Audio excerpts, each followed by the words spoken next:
listeners. We're Shedding Light, and I'm Candy. I'm Angela. And I'm Susie. And we're hell-bent on shedding light on unsolved missing persons cases across Canada, in an attempt to find the missing piece of the puzzle.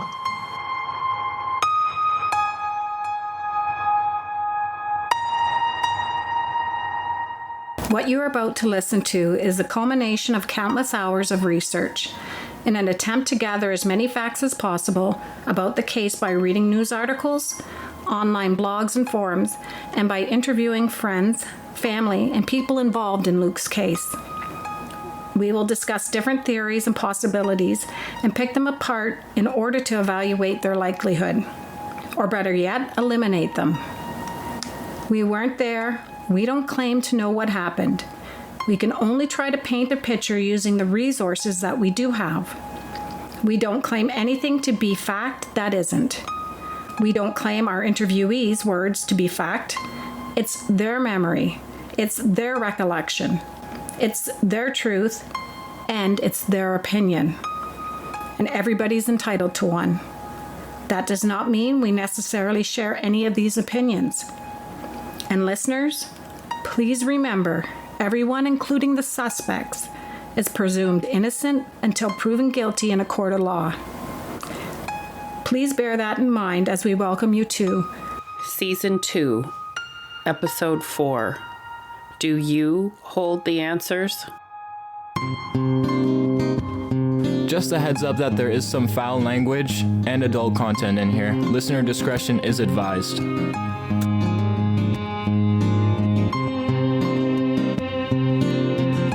20-year-old Luke Joly-Durocher went out with his friends to a bar in North Bay, Ontario on Friday, March 4th, 2011. He was separated from them when he was denied entry into the bar.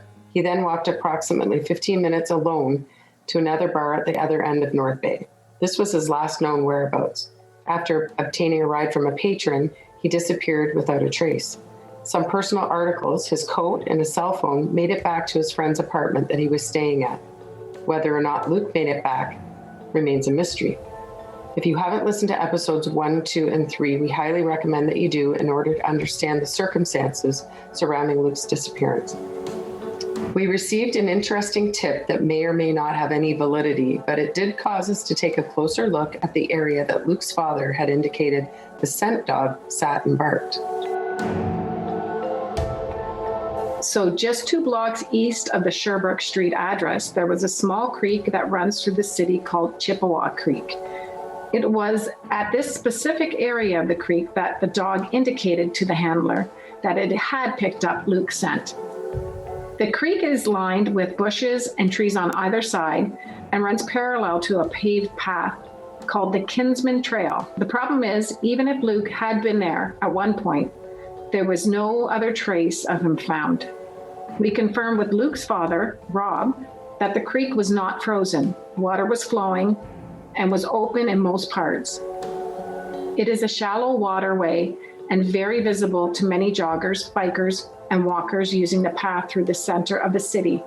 In the fall of 2011, just a few blocks from where Luke's scent was detected, flood and erosion construction began, consisting of widening and deepening a 200-meter area of the creek. One would think that if any trace of Luke was to be found, it would have been discovered by someone during this phase.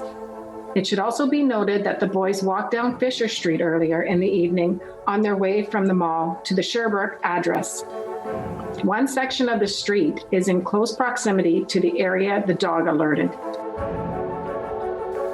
The tip we received was from a listener whose memory was triggered while listening to the podcast. They were told a horrible, shocking story back in 2011, approximately 1 week after Luke's disappearance, that has never left their mind. Just a teenager at the time, hanging with some friends, another friend, a male, had come to visit and randomly asked if they could keep a secret. Not knowing what they were about to hear, they said, "Yeah, sure, what's up?"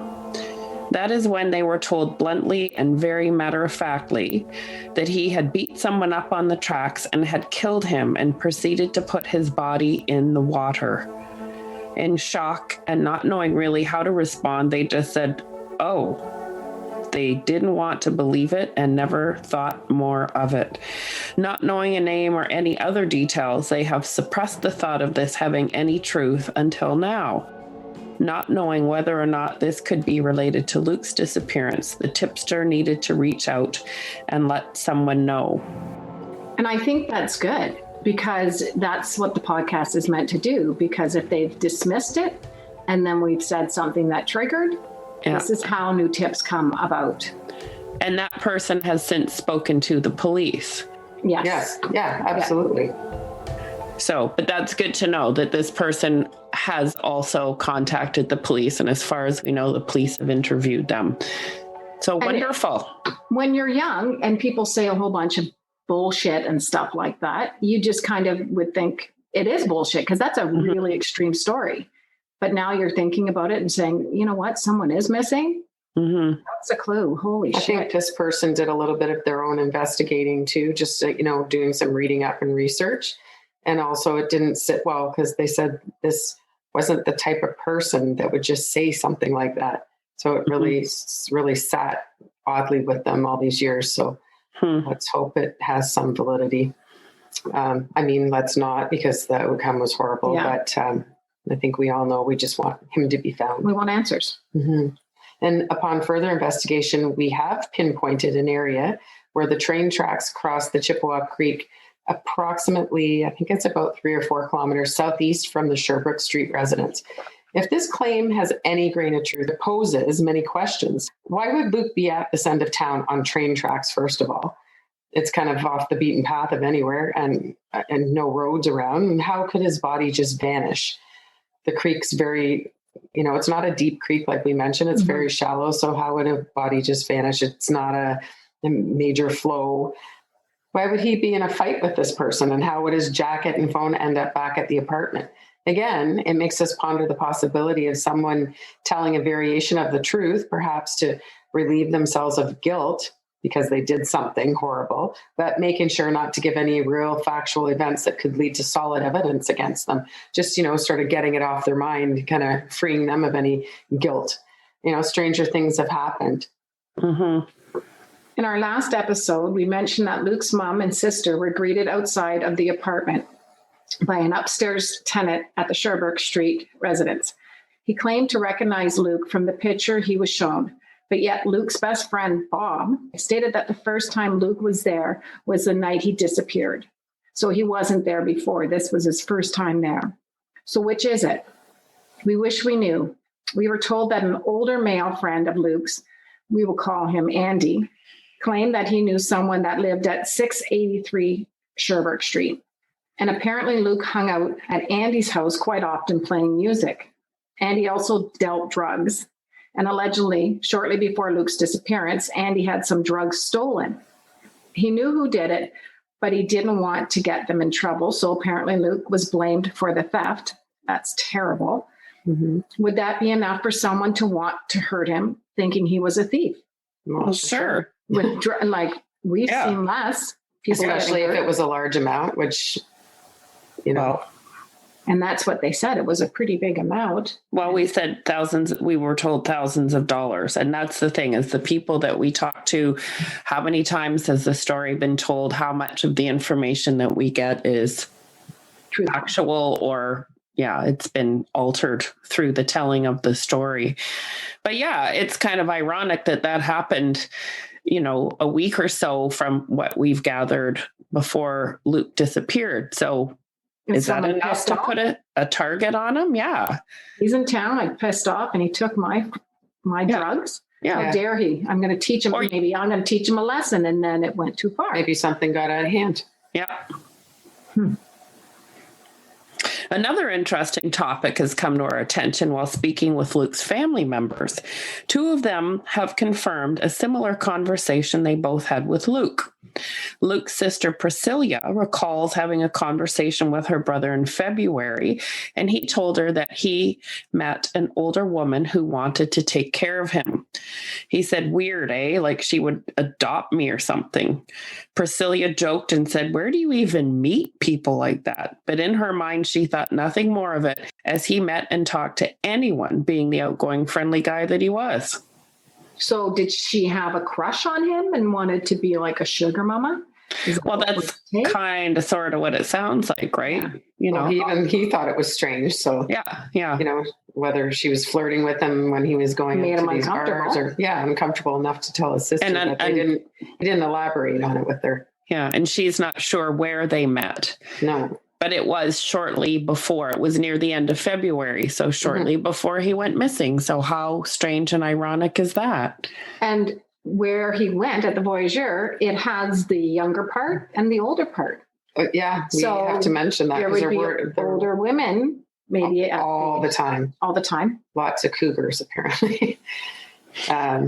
His uncle also recalls Luke coming to visit him at his place the night before he disappeared, and they had watched a hockey game together. So according to his uncle, Luke mentioned to him that while he was at the bar the weekend before, an older couple had tried to pick him up and take him home and have sex with him. So his uncle also told him to make sure he stayed with his friends. Luke told him that he was going out to the bar in North Bay to party, and his uncle said, make sure you stay with your friends. Don't get split apart. If you do, call me anytime you need a ride. And unfortunately, he did not call his uncle. We had a listener send us some screenshots of an online blog. I guess what it is, it's a website that has different posts from different online blogs. It's way too techie and over my head. But there were quite a few posts made about Luke. And this was particularly interesting when we hear these rumors about an older couple or an older woman. This person who claims to be a friend of Luke said, as for our friends, we knew that he sold drugs. That's the only hard fact. He may have been gun running, meeting an older married woman at a motel, meeting somebody to pay off a debt, because these were all said at the time of his disappearance, and most have truth to them. But what are the chances that you run into somebody you owe money to in the hour it takes to walk a main street at night? And so this person was claiming to be a friend of Luke's. Yeah. And so he says that there's truth to those statements. Yeah. So how wild is that? I just wanted to say, it almost sounds like a Dateline episode, gun running and old, like there's so many mysteries behind this young boy. Do you know what I mean? Sorry. And that's the thing, is we have no idea if there's any truth at all to any of those claims that this person made. We don't know if this was really a friend of Luke's or not. If it is, and you're listening, we'd love to chat with you and clarify some things. Yes. We have also been told a few variations of a story, all involving a drug dealer and his girlfriend. In one version, Luke allegedly hit on the girlfriend and as a result was subsequently killed during the altercation. It was interesting to us that all of these stories, as well as the conversations with his family members, all have a female present and in a lead or supporting role, if you will. Again, is there any ounce of truth to any of these stories? Or could there possibly have been a bizarre encounter with an older couple who had some interest in Luke? Or an older woman hitting on Luke who had a jealous partner? It can all happen. It just seems that females keep coming up in all of these stories somewhere. Yeah. And one of the stories that was reported to us from a listener claimed that the girlfriend in question was actually the second woman who was charged with... In 2000 and was that 13? Yeah, bringing forward false evidence and allegations. Yeah. But, was that person there because somebody else claimed she was? It could happen. We are approaching 10 years since this wonderful young man went missing. Parents, imagine what this would do to you. How you could never go to bed and fully exhale, how horrific images would pop into your head always, how you would begin to not trust anyone, how you would become numb in order to keep going so that you could keep looking for your child. Sisters and brothers, imagine celebrating holidays with an empty chair, answering the question, how many siblings do you have? Describing to your children the uncle they can't remember. All three of us moms have lost a brother, but not this way. As heartbreaking as it's been for us, at least we have answers and some sort of peace. It's the not knowing that is the hardest. None of us really want to imagine this happening to us. It would be our worst nightmare, feeling helpless and unable to wake from it. Luke's disappearance has torn his family apart, mentally, emotionally, and physically. Having a missing loved one impacts families in so many ways. For some, it has created so much sadness, fear, and stress that they have had to take time from their jobs in order to cope. Some extended family no longer communicate the way they once did, and it has affected their relationships. 10 years ago, I was stronger because I always say, well, I'm going to find Luke, he's alive, he's somewhere. And then the year passes again and again. And then it's harder for me right now. And I just broke down. I was terrified there. I wasn't that bad before. But now, it's terrified because I locked my door. I mean, we live in a little village in Temiskaming and scary. And these people would say, people would kill you for $20. And this is what Mick had to share. You know you are the one with the answers that will help bring Luke home to his family and friends. Luke has been missing since March 4th, 2011, and it has been long enough. Contact someone, anyone. All you have to do is make the first move. Don't be afraid to speak up. Remember, you can remain anonymous. Call, text, write a letter. It doesn't matter how you do it. What matters is that you do it.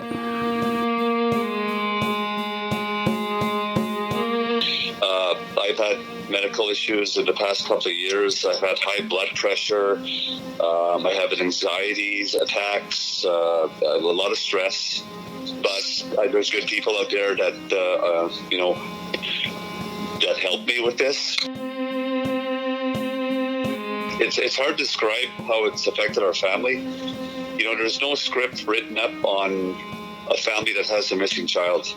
Each and every one of us and the family deal with it differently. I'm the voice of Luke, and I'll always be the voice of Luke. And there's no script written on this. It's just we live this every day, and I just want to reach out to the people that I know are not going to confess to this because it's been too long. But I want to reach out to those individuals and ask them if they can just tell us where Luke is so that we can bring him back home. The important thing to me right now is getting Luke back home where he belongs.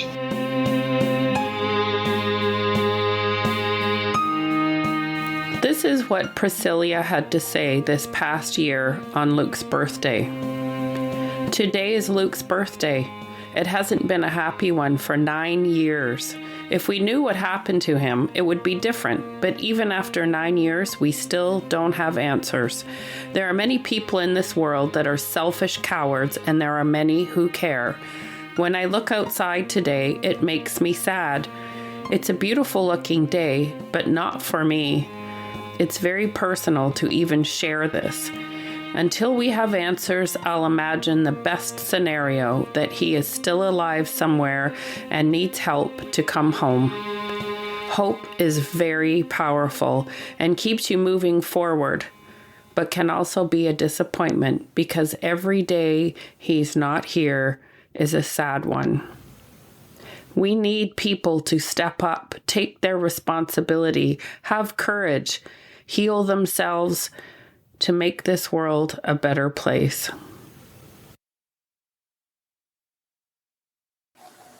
It's a life-altering situation that you don't want anybody to be in.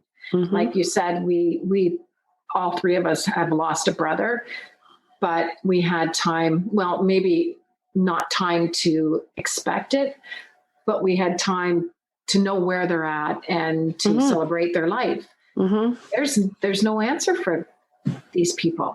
There's no celebration of life if he has in fact passed.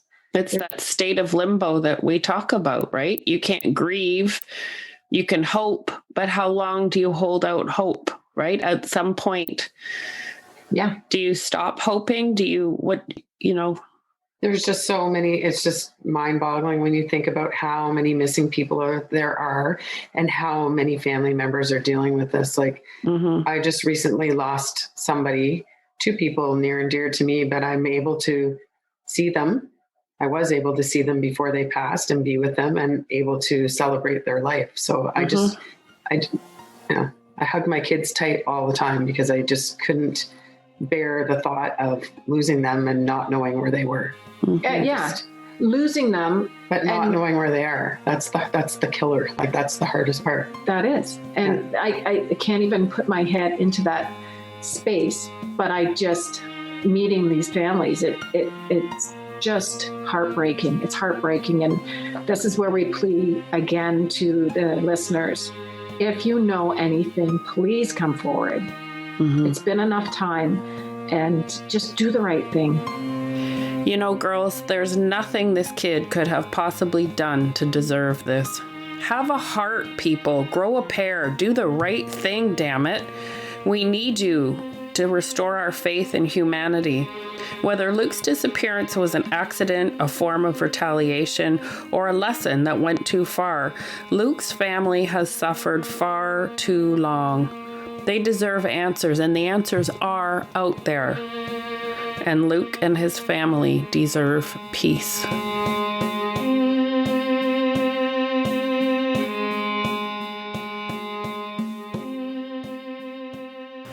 While we take a break from Luke's case, please listen to our friends at Please Bring Me Home while they share one of their cases with you. We'll be right back. During every episode, we feature a missing person case from our friends at Please Bring Me Home. The Please Bring Me Home team is made up of various people who possess a wide range of skills and who are committed to raising awareness and keeping missing persons cases in the public eye. Their main objective is to bring closure to the family and friends of missing loved ones across Canada. My name is Candice Pagonis-Closis, and I'm a licensed private investigator and the Alberta team lead with Please Bring Me Home. I have held various roles within the field of social work, corrections, grief counseling, and public safety. I have a degree in criminal justice, majoring in psychology. The case I am working on is the disappearance of 21-year-old Dylan Koshman. Dylan was a funny, animated, and gentle soul. He was full of life, and at 21 years of age, was just starting out in his career as a pipe fitter. He had his whole future ahead of him. Tragically, on October 11th, 2008, Thanksgiving weekend, Dylan went missing. Dylan Koshman was last seen leaving his home near 10404 Street and 33rd Avenue after an argument with his roommates, who were also his cousins. There had been complaints of him and his cousins not getting along well. Koshman's girlfriend reported him missing on October 15th. The circumstances of Dylan's disappearance are very suspicious, and he has not been seen or heard from since that date. We have been receiving numerous tips and leads, and I feel that we are zeroing in on what happened to Dylan the night of his disappearance. Dylan's case is still very active with the Edmonton Historical Crimes Unit. In 2016, police decided to treat Dylan's disappearance as a homicide. If you have any additional information on the disappearance of Dylan Koshman, please contact our tip line with Please Bring Me Home at 1-226-702-2728. Again, all of our tips are anonymous. Or you can also contact Crime Stoppers at 1-800-222-8477. If you have any information about the disappearance of Dylan Koshman, please reach out to pleasebringmehome.com. If you have any information about the disappearance of Luke Joly-Durocher, please contact the North Bay Police Service at 705-497-5555. You can also submit a tip to Crime Stoppers at 1-800-222-8477. That's 1-800-222-TIPS or online at nearnorthcrimestoppers.com. If neither of those options suit you and you have something you would like to or need to share about Luke's story, please consider us as an option. We can be contacted at sheddinglightpodcast@gmail.com. You can call or text us at 437-374-3030, or you can visit us on Facebook or Instagram or YouTube and message us on any of these platforms. If you're afraid to share what you know, you can remain anonymous. Our podcast can be found at sheddinglight.buzzsprout.com, or you can find us on your favorite podcast platform, Apple Podcasts, Google, Spotify, Deezer, Stitcher. The list goes on. Please subscribe to Shedding Light. You can rate us on your Apple Podcasts, and please consider taking a moment to write a review. It would be much appreciated. So we keep asking ourselves why Luke was going to the Voyageur alone. It's quite the walk. And we can make the statement that it's quite plausible that he had planned his walk from the time he left the apartment, as he was fully dressed in his t-shirt, a hoodie, and a coat. His father recently confirmed with us that Bob, Tim, and Ken were in fact the other males in line ahead of Luke in the video footage inside Cecil's. So remember, it looks as though 2 out of the 3 boys were only wearing t-shirts, and we can see only Luke wearing a coat. We've also heard Luke was the most sober, or the least drunk, if you will. So maybe he was the only one using common sense to wear a coat going out that night. Mm-hmm. And we've posted pictures on our Facebook page of the video footage. So we've actually identified all of the boys in the photos. Right. If you recall, Tim retrieved Luke's phone from his room on the Monday night following his disappearance and gave it to Luke's mom. She was able to keep his phone for the first few days, and she made a note of the only texts present on it at that time. His phone was actually only set up with a texting plan. We confirmed that with his dad. There were messages from family members asking where Luke was, wondering if he's making it to his sister's birthday, and some other insignificant texts. But there was also a few from the morning of March 4th, 2011. One asking what Luke was up to that night, but showed no response. Another 3-word response from Luke saying, "Sounds good, man." And an interesting one from Luke saying, "It's Luke, I'd like the money you owe me." If his texts past this point were deleted for some reason, we can only assume that police have retrieved them.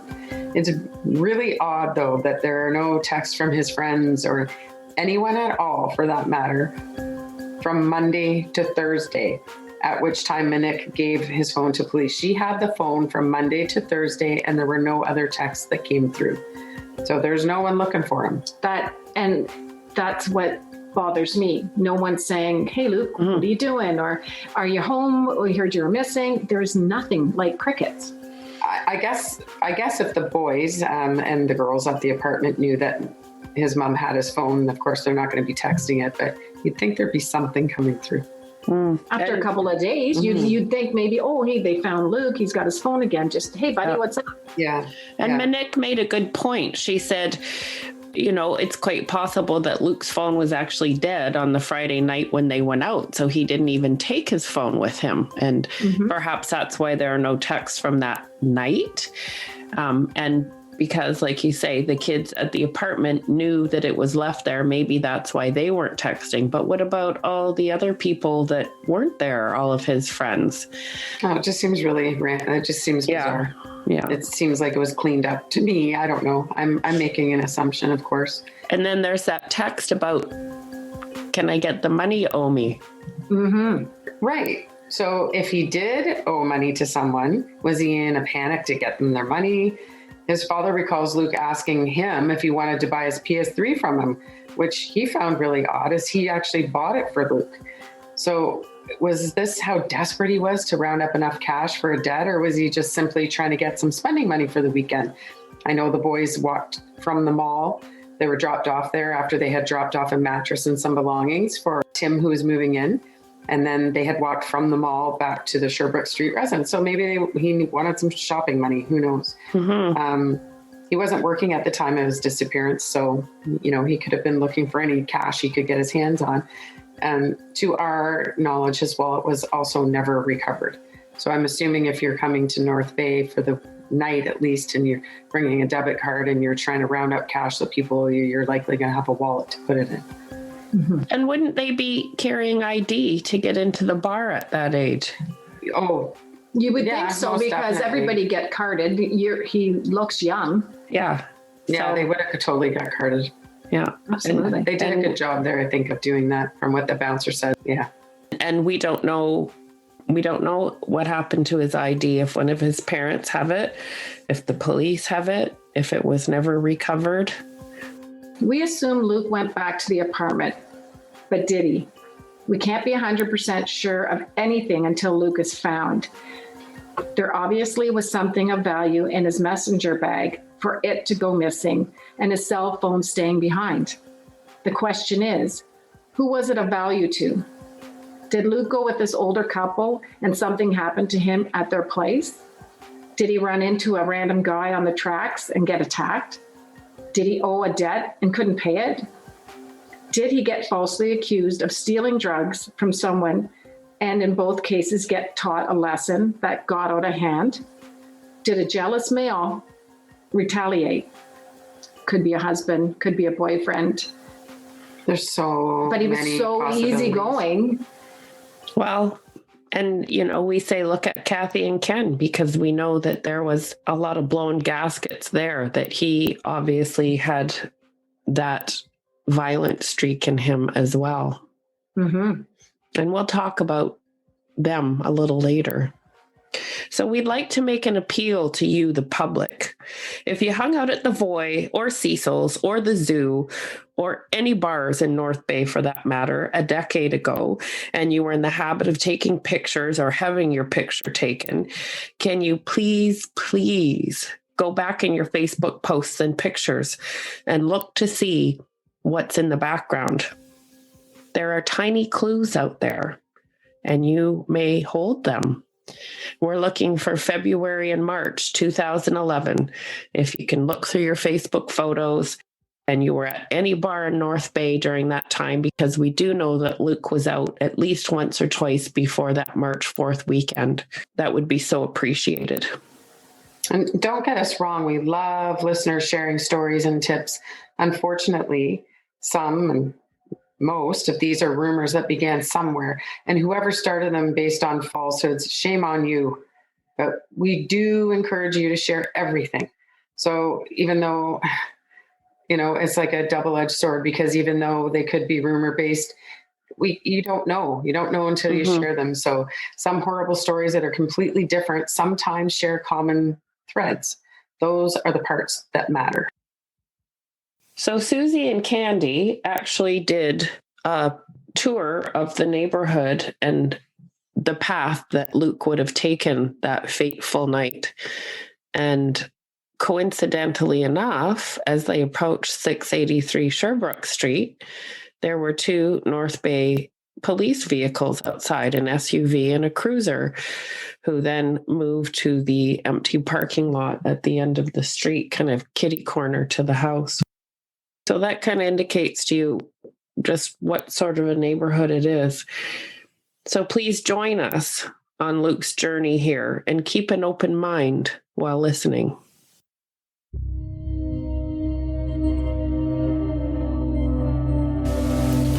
Shortly before midnight, after drinking beers and Jell-O shooters, Luke and his three buddies decided to leave the apartment and walk the short distance to downtown North Bay to check out the bars. The girls were freshening up and not quite ready, so they told the boys to go on ahead. It had been snowing since about 10 a.m. and had warmed up slightly from the afternoon temperatures. It was about -4 degrees, and the snow had started to turn to a slight drizzle at this point. Luke decided to wear his coat over top of his hoodie for the walk. Picture Luke and his buddies goofing around as they shuffled down the sidewalk of the softly lit street, their voices and laughter echoing in the still of the night. Maybe they were roughhousing and pushing each other in the snow. Perhaps Luke's bank card fell out of his jacket pocket unnoticed. They quickly rounded the first corner, and sounds of traffic could now be heard, and downtown lights illuminated the sky ahead. Imagine them more giddy with excitement as they neared the next block closer to their destination. They passed by many darkened homes with their occupants tucked away in their beds on this snowy winter night. Luke may have been anticipating his plan for the evening. Perhaps he was hoping to run into a special someone. Maybe he was imagining talking his buddies into making the hike to the Voyager if downtown was lame. Maybe he was nervous about running into someone he owed money to. He suddenly snapped back into reality as the pounding bass and sounds of a party could now be heard from the club. The boys made a decision to try to get into Fleur nightclub and ran across the intersection. Well, a couple of them staggering more than running. That plan was quickly halted as Bob was denied entry into the club for being too intoxicated.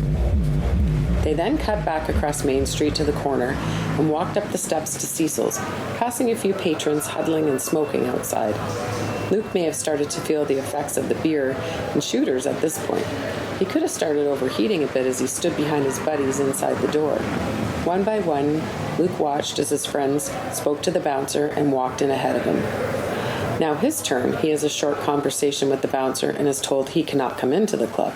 Thinking of all the possible scenarios that could play out next, he accepts his fate and politely and quietly exits the bar.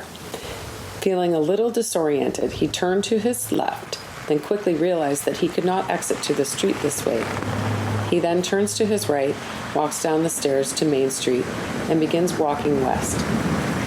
At this point, we can only imagine that he could have been thinking where he would go next. There was the club across the street, but the girls weren't there yet. There was the Fraser Tavern, which was still a fair hike, or the Moose on the same block. Maybe he thought he would just walk until he found something interesting. He figured he could just meet up with the guys later back at the apartment, or maybe he thought of going to stay at his dad's after all. As he approaches the Moose, he decides to keep walking. He could have been thinking about the girl he met at the mall. She lived by the Voy, and there would be a good chance she could be there enjoying a live band. Worst case scenario is he could end up running into someone he knew from home, and he could catch a few tunes with them and have a couple of drinks. His pace quickens as he starts to feel the dampness of the wet snow. He prepares himself for the hike up Algonquin Avenue as he approaches the end of Main Street. Traffic is heavier now, and a few late-nighters can be heard from a nearby house. As a cab whizzes by, he may have wished he had used this $20 he took out earlier that day for a cab fare. But he continues on. On the home stretch now, at the top of the hill, he sees the illuminated sign that reads, "The Voyager Inn." He passes by the gas station on the corner. He can now hear the sounds of music coming from Shooter's Tavern. Steps from the door, he feels relief that he's made it. A cold drink, warm air, great music, maybe even some familiar faces. And hopefully, someone special awaits inside. From this point on, we can only guess what happened. After socializing inside for an unconfirmed amount of time, then seen in the parking lot observing a fight, Luke got into a vehicle with at least one person and was never seen or heard from again.